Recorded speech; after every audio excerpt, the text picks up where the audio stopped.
Hi everyone, welcome back to Chapter 6, Rh blood group system, and this is the second part of the lecture. So where we left off last time, it was slide 30 on the PowerPoint, and that's where we're going to continue today. And so we're going to basically first talk about compound antigens. And so basically compound antigens have also been referred to as cis product antigens, and they result when two genes appear on the same chromosome. Okay, so when they are together on the same chromosome, as we say cis to one another, they can come together to form an additional antigen product. So the first example I'd like to go over with you all is the example of when we have little c and little e antigens come together. So when they're cis on the same chromosome, they can join and form a new antigen called F, okay, when they are inherited together. So let's look at an example. Okay, so in our first example, we see haplotype big D, big C, and little e from one parent, and big D, little c, and big E from the other parent. So in both instances, although the individual did inherit C and did inherit little e, they are not on the same chromosome. Okay, these would be trans to one another. Okay, and so in this instance, there would not be an F antigen. So when we look at the second example, we can see that the first haplotype from one parent, the little c and the little e were inherited together. The second haplotype, little c and big E, they are not, but it doesn't matter. As long as they are inherited together on one chromosome, this F antigen will form. Okay, and so kind of modified one of the pictures from our textbook to demonstrate this. Okay, so if we look at our first chromosome pair here, we see big D, little c, and big E together as in the first example, and then big C and little e are on the second chromosome. So these are trans to each other. Okay, so the little c is over here and the little e is over here. They're trans. So there would not be any F antigen in this case. However, when we look at the second example, we could see on the second chromosome, little c and little e are inherited together, and so we would have the compound F antigen form in this case. So patients with an antibody against F should receive red cells that are negative for either little c or e. So let's think about this. If either one is not there, then there's no chance that their anti-F would be able to react with an F antigen, okay, because the F antigen is formed when little c and little e are together. So we would just need to give them ABO-compatible red cells that lacked either little c, or little e. So hopefully that makes sense. And then we have one more compound antigen to talk about called Rh7. And this one results when we have big C and little e inherited cis, meaning on the same chromosome. And so they can form this compound Rh7. So the example here, similar to my first example, big D, big C, and little e are on the same chromosome. Okay, maybe like here. Okay, they would form Rh7, and you just need one haplotype to have them together. Whereas if we look at the second example, big D, big C, and big E, we can see that the big C is inherited on one chromosome, but the little e is inherited on the other. So they would be trans to each other, so there would not be an Rh7 antigen in this case. The next antigen I'd like to discuss is called the G antigen. And this is not a compound antigen, but it's interesting because when an individual's red cells have either the D or the big C antigen, they will also have the G antigen. Okay, so it just kind of tags along when big D or big C are present. when we have an individual who's negative for both big D and big C, like moi, because I know my genotype or phenotype, they won't have the big G antigen. Antibodies that are directed against G antigen, which would be called anti-G antibodies, will appear in our testing as anti-D and anti-big C being present in the patient, and there's really no way to separate them. And clinically, there's really no need to. So if we had a patient that demonstrated that they had anti-big D and anti-C in their plasma, we would want to make sure that we give them red cells that lack either D or C, okay? So if anti-G antibody is present, give D negative and C negative red cells. So let's get back to this bullet. So the anti-G antibody that they have is going to agglutinate D antigen positive red cells or C antigen positive red cells. It will agglutinate either one. So if an individual is negative for both big D and or C, and they receive D positive and or C positive red cells, they may produce this anti-G antibody. And remember, it's going to appear clinically as an anti-D or anti-C antibody. Okay? So what we want to do in this case, give D negative and big C negative red cells. Next slide, we're going to look at real quickly, has to do with antigens that are called low frequency antigens. So if you simply look at the term low frequency, hopefully, logically, this sounds like not many people have these, right? And that you would be guessing correctly. So low frequency antigens are not commonly found in the population. They're pretty rare. And one of the Rh blood group system that is considered low frequency is called CW. Okay, so CW is a low frequency antigen, and when we look at data, actually less than or equal to 2% of people are positive for it. So that's not many people, so hence it's considered low frequency. Now this antigen is interesting because certain individuals who lack CW, which is going to be a lot of the population because most people don't have it, can develop naturally occurring antibodies. So this is unique to the Rh system. At the beginning of the last discussion, I told you guys that Rh antibodies are not naturally occurring, and most of them that is true for, except for this CW. So some people can have naturally occurring antibodies against this antigen, and they have been involved in hemolytic transfusion reactions and hemolytic disease of the fetus and newborn.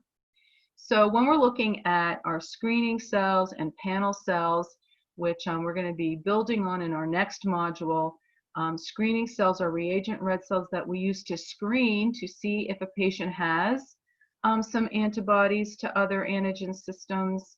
And panel cells, we may see that CW positive cells are on there to pick up this antibody, okay, because it has been involved in transfusion reactions and HDFN.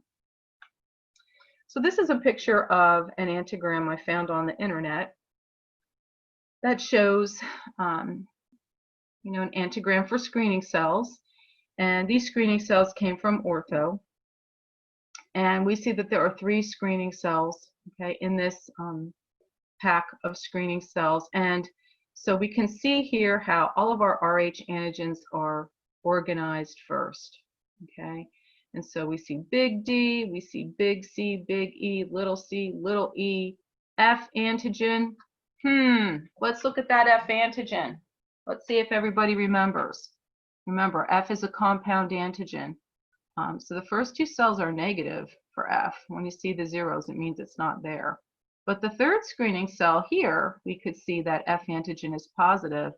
And if F antigen is there, we expect little c and little e to be present. There they are. Remember, they would have to be cis, inherited on the same chromosome. Okay, so that's a good review. So these 2 together make F. And then we see CW. And we can see that the first screening cell actually has CW on it to detect you know, those antibodies directed against CW, which can be naturally occurring. I'm just going to briefly mention this V. This is a very low frequency antigen that is not seen in many people, maybe 1% of the population. And so you can see that that's not even represented on these screening cells. And usually, you know, it's not as important in transfusion. Okay, so we're going to move on to a different topic, and we're going to next discuss unusual phenotypes. So we have 3 unusual phenotypes here. They're each a little bit unique in their own way. So let's delve into them. The first one that we have here, D deletion. Individual has big D, but they have no C or E antigens. Okay, they only have D. So think D and then deletion, meaning nothing else. So this is sometimes written as dash, big D dash. So you know how when we're writing the haplotypes, the C's and the E's would be put in here, or big D dash dash for the little or for the C's or the E's. And so this is rare. Okay. So since they lack big C, big E, and little e, which is unusual, they will not react with antibody against big E or little e or big C or little c because they don't have any of those antigens. The only one they have is big D. So they're going to have strong D antigen activity since it's the only one that they have.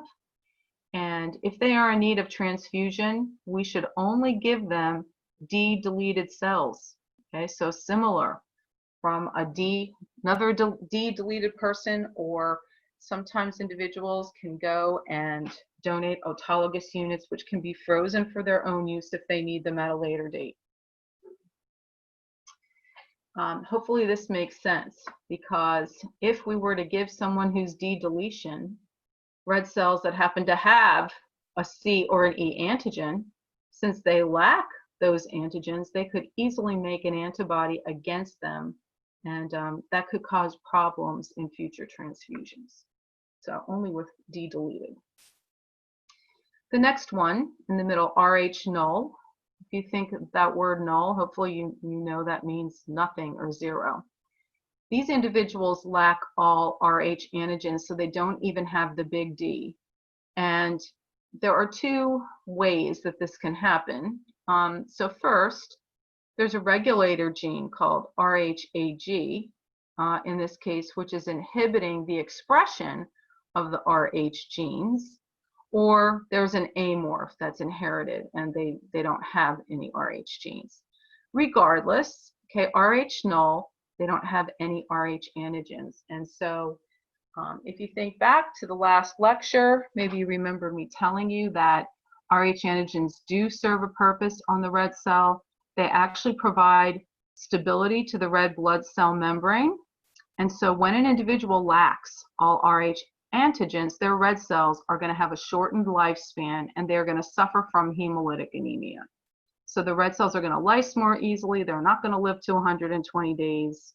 And so they may require transfusions or other things because of this anemia. We would only want to give them other RH null. When we move on to the last unusual phenotype, RH mod, this is very similar to RH null.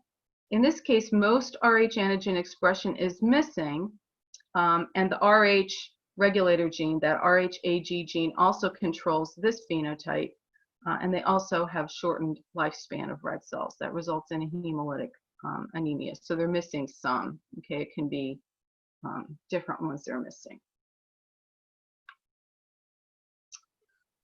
So we're going to move on next and talk a little bit about RH antibodies. So as we mentioned previously, RH antibodies usually are red cell stimulated, meaning they are usually not naturally occurring. We know the exception is that antibody against CW. And so what this means is that an individual was exposed to the antigens from previous transfusion or pregnancy, and so they were stimulated to make these antibodies. They most of the time are IgG, which means they're going to react best at 37 degrees, which is human body temperature. Agglutination is best observed in using the indirect antiglobulin test. And so what this means is these are weak reactions, remember, and anti-human globulin is something that we use to detect these weak reactions. So they're going to be 1+ or 2+. They're going to be weak. They do not activate complement. The use of potentiators in our test system can be helpful to identify them, so using LynnC or PEG. And here's an interesting one. Reactions are enhanced when we use enzyme-treated red cells. So we talked about enzyme-treated red cells briefly when we talked about potentiators. Some of the common enzymes that are used are physin, papain, and so basically the red cell membrane is treated with these enzymes. And so in this case, Rh antibodies, the reactions are enhanced. Okay, so basically we're going to get stronger reactions when we use these enzyme-treated cells.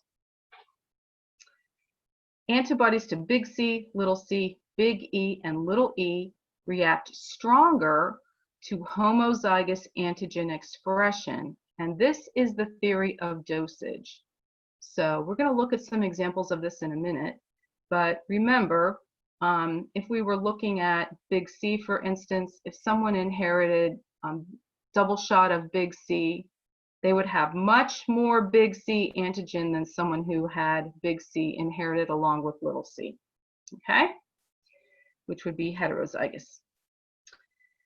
Big E negative and little c negative red cells are sometimes given when anti-big E antibody is identified, because it's been found that oftentimes when an individual has this anti-E, they also have a weak antibody against little c that is present too, that may not be detected. So here we see a picture of a panel, and in our next module, we will be talking about panels and how to figure out what's going on with them. But for now, I have a picture of this panel because I'd like to review with you guys the theory of dosage. And so we talked about dosage before. And this panel actually has some writing from me from last year on it, which actually is going to be helpful. So let's first talk about which cell would react more strongly if a patient had an antibody against big C. Cell 1, cell 3, or cell 4. Okay, so we want to go to our big C antigen column, which we see here. And this is the antigram from the panel. And so you can see why sometimes it's important to know those R1 stuff. Okay, it's on the panels. We could figure it out. Okay, we know that big R1 means they have big D, big C, and little e. Am I right? Yup. Okay, it's good to be able to convert that back and forth so you can practice and test yourself on that. So let's see what's going on here. Okay, so cell 1, we have big C antigen, we have no little c. That's going to be very strong reaction, okay, because it's like we're getting a double dose of big C antigen since the little c isn't there. Okay, let's look at cell 3. Well, cell 3, big C antigen isn't even present, so that one shouldn't react at all. And let's look at cell number 4. So cell number 4, the big C is there, but when we look, aha, the little c is there too. So this is what we call heterozygous expression. This is going to be much weaker expression of both of these antigens. So ding, ding, ding, the answer, which one would react most strongly with anti-big C? It's going to be cell number 1, okay? And that's because big C is present without little c. So let's see, I did another example with anti-big E. Okay, so let's say we wanted to see which one would react most strongly with an antibody against big E. And so I asked, would it be cell 3 or cell 5? Okay, so we're going to go to this column. So here's big E. When we look at cell 3, we could see there's the big E, no little e. when we look at cell 5, we see there's the big E, but there's also the little e. So homozygous expression versus heterozygous. Always go with homozygous expression for dosage. So the answer here would be cell 3. It's like getting a double shot of big E. So hopefully that makes sense, everybody. We could do a double check on our F antigen. Remember, we need to have little c and little e present. So we see, no F, no F, no F. There it is, because little c and little e is present. Okay.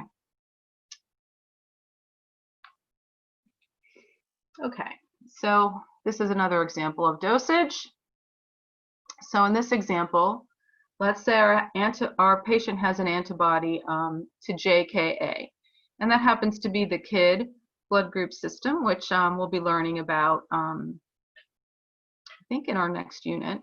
Okay, and so two significant antigens we see are JKA and JKB, and they are antithetical to one another, like big C would be to little c. Okay, so which one would react most strongly with anti-JKA? The cell where we have only JKA, homozygous, which is cell number 2. And so you may have seen me draw pictures like this before. So this picture where there's just JKA going all the way around the cell, would be a double shot of JKA compared to cell number 1, which is sharing JKA and JKB going around it. You can see there's less JKA. So hopefully dosage makes sense. Okay, we're going to move away from dosage, and we're going to talk about some considerations related to Rh antibodies with regard to transfusion and HDFN. So with transfusion reactions, Rh antibody levels may be undetectable for years, but they will produce a rapid response if they're exposed to the antigen they're directed against again. So meaning, antibody titers can become lower, but if an individual was given red cells that had the target antigen to the antibody they had, they would soon rise very quickly to bind up that antigen and cause a transfusion reaction. Rh antibodies are associated with hemolytic transfusion reactions in the recipient. And so we always want to provide antigen-negative donor red cells if somebody has an Rh antibody that we've identified. So what the heck does that mean? Let's go back. In this example, if somebody has an antibody that we've identified against big C, guess what? We better make sure when we're giving them donor red cells that the donor red cells lack big C antigen, because we don't want their antibody against big C to latch onto that antigen on donor cells. It will cause a transfusion reaction. Likewise, if someone happened to have an antibody against big E, we better give them E antigen negative red cells. Okay, we don't want to set up a chance of this antibody finding its target. Okay, let's move on to HDFN.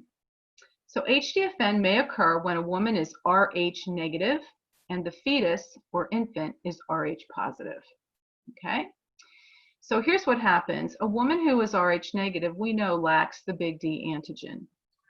We know that determining the baby's blood type, the father's genetic information comes into play as well. So it's entirely possible for Rh negative women to carry Rh positive babies. The problem arises that if there is mixing of the fetal blood into the maternal circulation, she could be exposed to that D antigen that's present on the fetal red cells, and she could be stimulated to make an anti-D. So during the first pregnancy, when she's exposed to D antigen, she's going to make the antibody during that first pregnancy if we don't do something to stop it. Okay? And thankfully, I alluded to this previously, there's something called RhoGAM, Rh immune globulin, which is injected into Rh negative women who seek prenatal care throughout their pregnancies, just to make sure that if they're carrying a D positive fetus, and the fetal red cells get into the circulation that they won't. It kind of tricks her immune system into not making anti-D. Okay. So if we don't give RhoGAM and she is stimulated and she makes anti-D during the first pregnancy, the first pregnancy won't be affected by the antibody. However, if she becomes pregnant in the future with other D-positive babies, she has that anti-D and it's ready to go so that it can have devastating effects on the D-positive fetus in pregnancies 2, 3, 4, 5, 6, however many she has in her lifetime. Okay, so just remember, first pregnancy, if she's exposed to D antigen and we don't do something to stop it like RhoGAM, she will make anti-D. The first baby won't be affected, but future D-positive babies will. And so it results in hemolysis of these fetal cells, and it can lead to fetal death. So it's very serious. Okay, I think this may be our last slide. So we're going to get into HDFN and how that works in a future unit. So for now, we started with LW at the beginning of this. LW antigens and antibodies are similar to RH antigens, but they're not genetically related. So we found, we were talking at the beginning of this PowerPoint, guinea pigs and other animals make this LW. Anti-LW antibody will react with D-positive antigen cells strongly, but it will also react with D-negative cells weakly. So it's not the same as an antibody against D, clearly. And the alleles of the system are LWA, LWB, and LW, and most common phenotype is to have LWA and be negative for B. And that's really all I'm going to say about that. Okay. Oh no, what did I do? I did the wrong thing.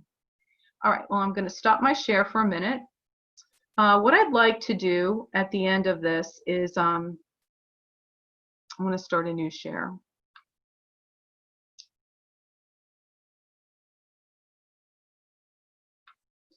I thought it might be a good idea for us to do some of the critical thinking exercises that are at the end of the chapter.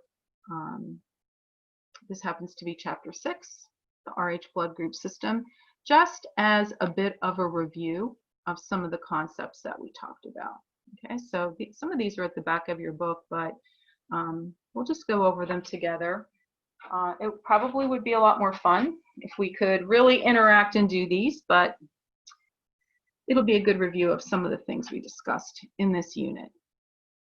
So critical thinking exercise 6.1. We have a transfusion recipient from an outside facility who needs 4 units of R2 red blood cells for transfusion. So you see why it's important to know that Wiener classification. From this request, we're going to determine the following. Okay, what RH blood group system antigens are present on R2 red cells? Anybody know? What's the big R? D. What does the 2 mean? Big E. And we fill in with little c. So they have big D, big E, and little c. And we see that, it's the same. Okay, so those are the antigens that they have.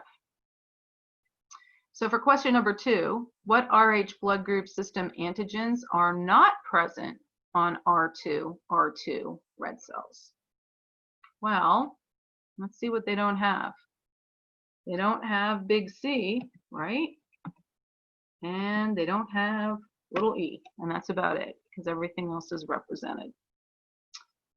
Okay, so the next question, write R2 donor units in Fisher-Race and Rosenfield terminology. Okay, so this shouldn't be bad.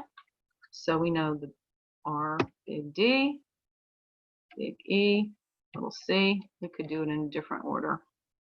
Do it like this, right? And remember, there's 2 of them, so then there's going to be the same thing. Okay, so that's our Fisher race. And Rosenfield is the one where we use the terminology for typing, so to speak. So it would be the RH system. And with this, antigen 1 is big D, so we would write 1. Okay. 2 is big C, so they don't have that, so we'd write -2. 3 is big E, they have that one, so we'd write that. 4 is little c, they have that one, so we'd write that. And then 5 is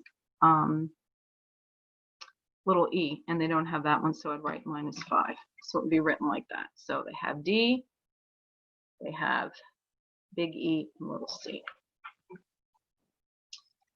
Okay, so we'll move on to exercise 6.2. The following reactions were obtained by testing red cells from a male donor with Rh blood group system antisera. Okay, so this male donor's red cells agglutinated with D, agglutinated with anti-C, negative with anti-E and anti-little c, and positive with little e. So what is the Rh phenotype? Basically, what do they have? Well, it's whatever they agglutinated, that's what they have. So they have big D positive, they have big C positive, and they have little e positive. Oops, wrong one, sorry, little e, no cap, okay? Oops, I didn't take that away. Determine the most probable Rh genotype if the donor is white. And so the most probable Rh genotype in this case would be big R1, big R1, okay? But what I'm going to do is stop this share for a minute, and I'm going to show you how we would find this out, okay? So I'm going to do a new share.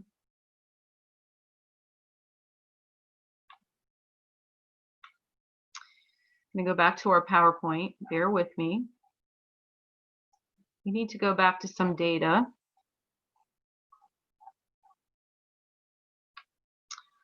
Okay, and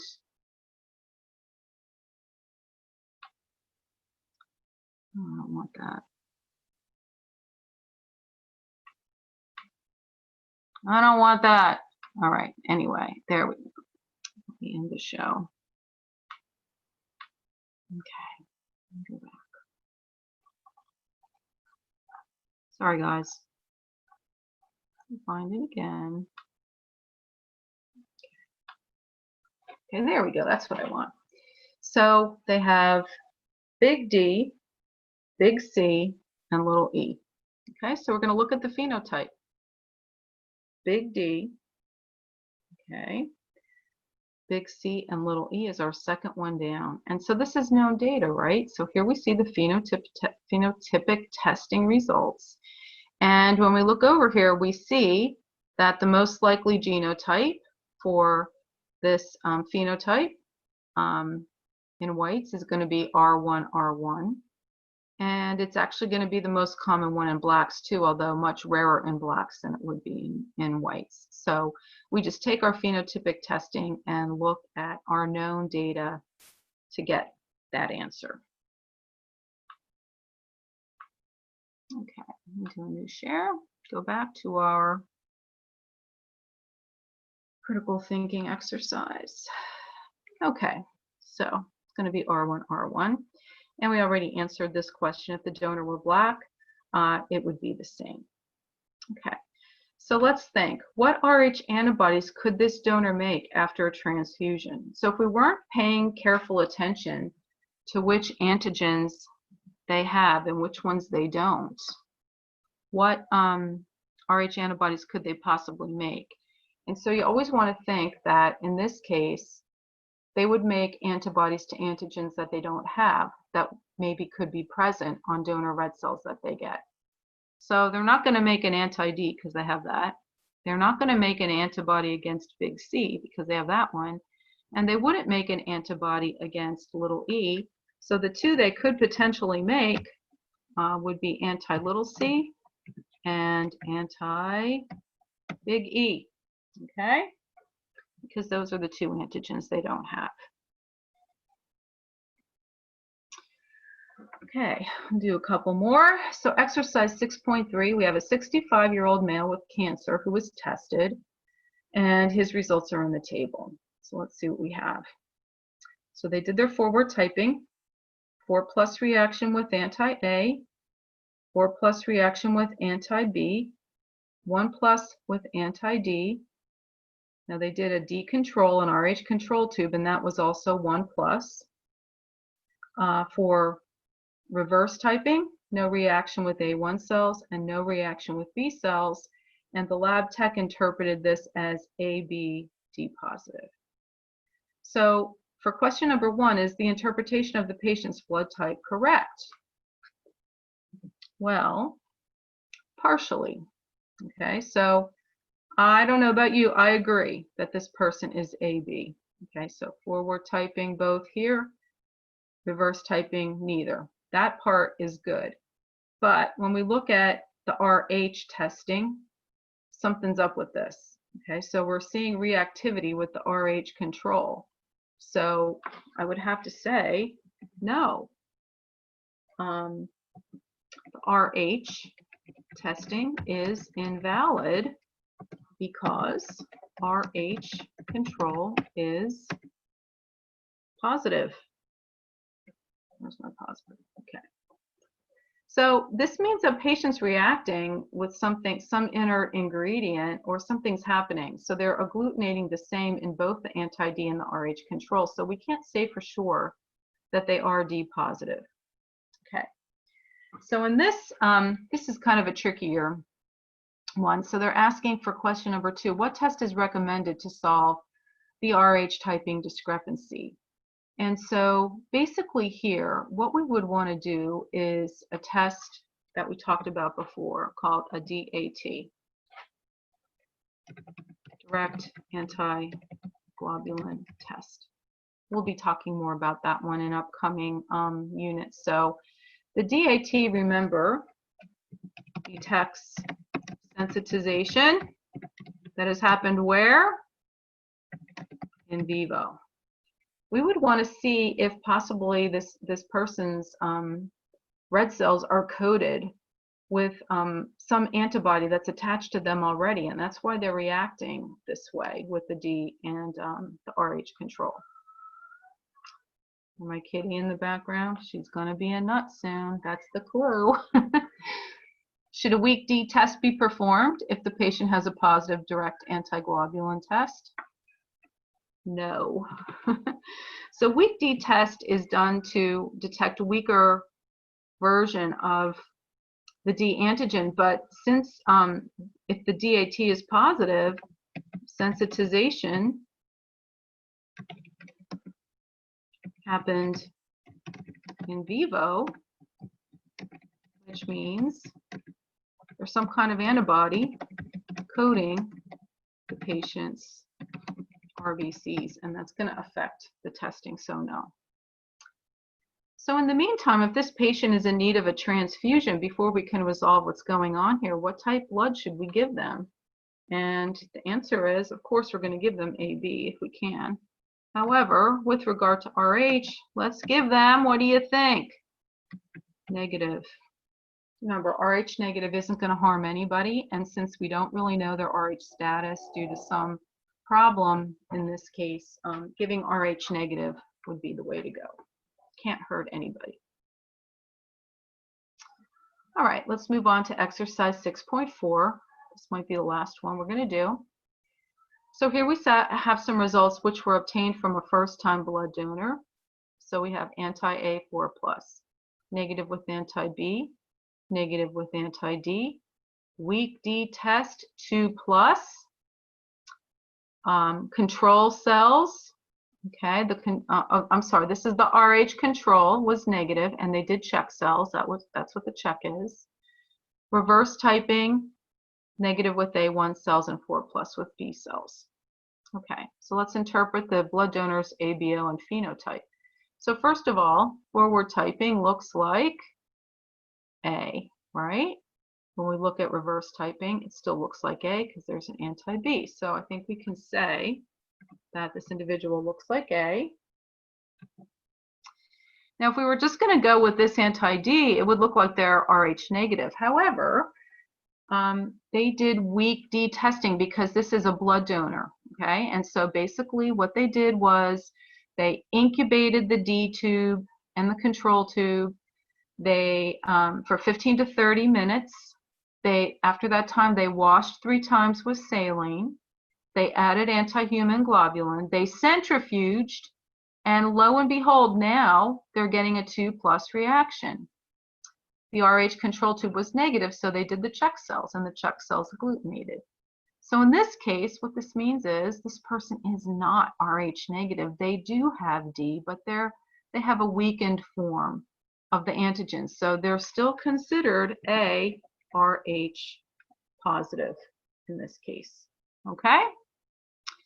Discuss the validity of the testing. Everything is valid. Check cells worked, etc. Okay, there's nothing wrong here. Everything's good. And then lastly, if the transfusion service did not perform weak D testing on recipients, what type of blood would this patient receive for a red cell transfusion? So that's kind of worded tricky. So instead of, let's say that he was a blood donor, let's say he was in a hospital, and hospitals are not required to do this weak D testing. So in that case, you know, if we didn't know he was weak D and we just typed him in the hospital, if he was a recipient and he typed as Rh negative, we would just give him a Rh negative, and that would not cause any harm. Okay, so on that end of it would not be a problem. Okay, so hopefully these exercises helped with some of this stuff. What I will do is save the responses, and I will upload this to Canvas too if you would like to review them. So that concludes this lecture, and I will see you next time. Not see you, unfortunately. Talk to you next time.